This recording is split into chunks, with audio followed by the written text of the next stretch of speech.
With less than 3 days to go until the Velux 5 Oceans Round the World Yacht Race gets underway once again, the 5 competitors from 5 different nations are fully focused on preparing their Eco 60 boats for the rigours of Ocean Sprint 2. The second leg of the race will take some of the world's most elite solo skippers from Cape Town in South Africa on a gruelling 7,000 nautical mile journey to Wellington in New Zealand. Ocean Sprint 2 involves a traverse of unquestionably some of the toughest seas in the world, including the infamous Southern Ocean. In the Southern Ocean, there's nothing to stop the waves and the wind as they circle the globe. So you've got incredible sea states, which you just wouldn't see in any other ocean. So as we go out there now, we're going to be getting into larger and larger and larger swell, and keeping the boat in one piece, keeping the boat going fast, and avoiding breakages is going to be the main thing. You know, the biggest challenge I think with this leg is going to be the weather. There's ice to consider this time around. There's a lot of big winds between here and New Zealand, and for me, I want to keep the boat in one piece. You know. After the first ocean sprint from La Rochelle in France to Cape Town, which began on the 17th of October, American Brad Van Loo emerged victorious and remains the hot favourite to carry off the honours in the second leg.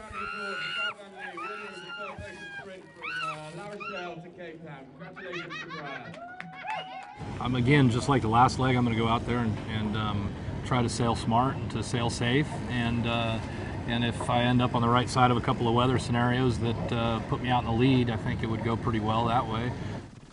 Somewhat of a dark horse before the start of the race, Poland's Zbigniew Gutkowski pushed Van Loo hard the whole way across the Atlantic, taking a commendable second place. However, the Pole remains cautious about his chances out in the Southern Ocean.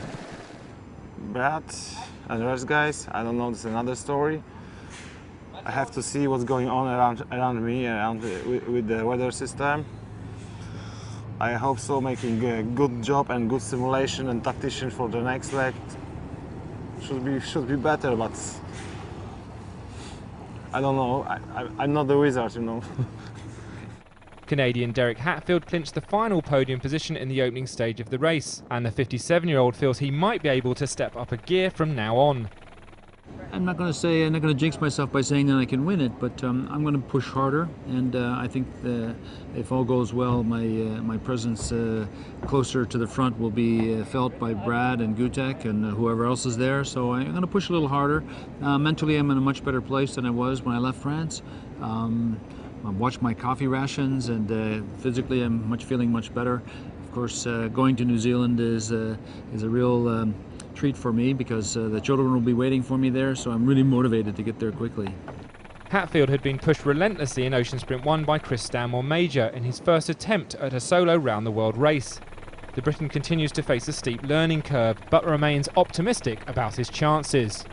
As we came out of La Rochelle, we had some good speed out in the boat, and later on in the race I wasn't losing ground to anybody, in fact catching up with Derek. So I know the boat's there, and I feel much more on the pace now. I feel much more aware of the boat's kind of performance envelope. I've kind of been to the edge of it, and now I know where to stop. So it's going to be a new challenge in Southern Ocean. It's 10 degrees further south than I've been before, but I'd be very, very disappointed if I wasn't in the podium position. I think I should be able to tussle it out with Gutek and Brad if I can just keep my boat in one piece. The final skipper to set sail from Cape Town at the weekend will be Christophe Bullens. The Belgian had a drama-filled voyage to South Africa and has been in a race against time to get his boat, 5 Oceans of Smiles 2, ready for the race restart. However, the former tank commander feels bullish about going into battle once again. I think everybody is racing for the win, and I have to do it and to get my best result, and the best result is first.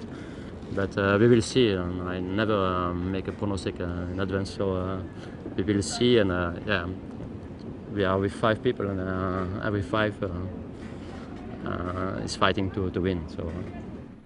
So the leaderboard ahead of Ocean Sprint 2 is as follows. Leg 1 victor Brad Van Loo tops the table with 15 points. Zbigniew Gutkowski is just 3 points behind. Derek Hatfield has 10 points, with rookie Chris Stanmore Major 2 points adrift of the Canadian. Belgium's Christophe Bullens rounds off the table with 7 points. The race gets underway at 2 p.m. South African time on the 12th of December, with the first skipper expected to arrive in Wellington in the first week of January.